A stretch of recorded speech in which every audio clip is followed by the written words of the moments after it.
Question sur les déplacements qui vont rester contraints jusqu'au 15 décembre, bien prévenu le Premier ministre. Mais après, ça ira beaucoup mieux. Daniel nous écrit « J'habite dans le sud-ouest. Sera-t-il possible de me déplacer en Bretagne pour Noël ?» Oui, les déplacements entre régions seront possibles dès le 15 décembre, en respectant toutefois un couvre-feu qui entrera en vigueur de 21h à 7h du matin. Et avec quels moyens de transport pourra-t-on se déplacer? Question d'Elisabeth, écoutez. Bonjour, je m'appelle Elisabeth.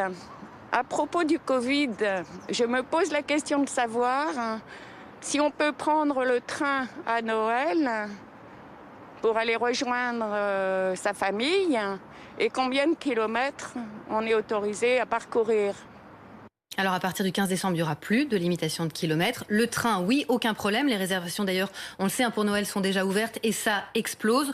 Le train, l'avion, c'est bon aussi. La voiture également, avec juste encore cette question sur le couvre-feu. Est-ce qu'on pourra rouler de nuit? Lors du premier couvre-feu qui ne concernait que certaines métropoles, on pouvait si on partait d'un endroit qui n'était pas en couvre-feu. Là, comme tout le territoire est concerné, ça risque d'être plus compliqué. En tout cas, redire que le train et l'avion sont sûrs, notamment grâce au protocole mis en place et à la climatisation. La ventilation, on en parlait tout à l'heure avec Alain, est très importante, notamment dans le train et les avions. Il y a quand même une question. On se souvient des consignes qui nous étaient données au printemps, où on nous expliquait qu'il ne fallait pas qu'on se mélange entre régions pour ne pas importer ou exporter le virus à tel ou tel endroit. Tout ça, c'est terminé. On est tous touchés à peu près de la même manière aujourd'hui, ou on le disait quand même, il y a quelques régions qui le sont plus aujourd'hui.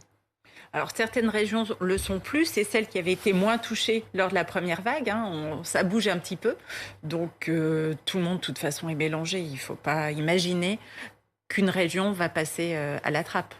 Rosine disait il y a une meilleure ventilation, mais il y a quand même un moment toujours critique, Alain, qu'on soit dans le train ou dans l'avion, peut-être même plus dans l'avion. On nous donne à manger à tous en même temps, c'est le moment où tout le monde enlève le masque. Vraiment, à ce moment-là, on ne se contamine pas. On ne peut manger en avion. Si, on paye. Si. Ah bon, si on paye, on peut.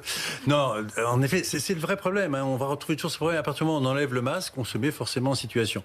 Alors, ce qui a été quand même bien étudié, en particulier pour les avions, des différentes études ont été faites, le circuit d'aération des avions et de climatisation est extrêmement performant. C'est-à-dire qu'il y a vraiment un filtrage. Dans ce cas-là, il n'y aurait pas besoin de porter le masque dès le début, alors? Il faut porter le masque, quoi qu'il arrive. Ne cherchons pas. Alors, pourquoi l'enlever quand on mange? Parce que pour manger, c'est difficile de ne pas le manger. Oui, mais est-ce que si on se contamine tous à ce moment-là, ça n'a pas de sens? Non. Je crois qu'il faut rester raisonnable. Encore une fois, on n'a jamais, en médecine, on n'a jamais du 100%. Il y a toujours un minimum de risque. Donc le bénéfice-risque, c'est quand même, si vous avez envie de manger, vous pouvez manger, mais encore une fois, remettez le masque après. La climatisation, que ce soit dans le train, soit dans l'avion, est parfaitement structurée et des études ont été faites à ce niveau-là.